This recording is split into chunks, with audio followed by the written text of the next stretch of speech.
চমকি উঠিছিল মৰমৰে চান সেই চানতে ৰঙিল হৈছিল কাৰবালা মৈদান সেই চানতে ৰঙিল হৈছিল কাৰবালা মৈদান নীল আকাশত চমকি উঠিছিল মৰমৰে চান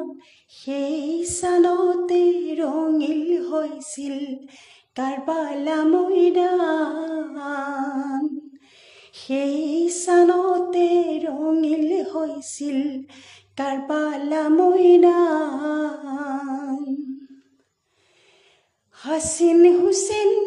দুটি ছায়া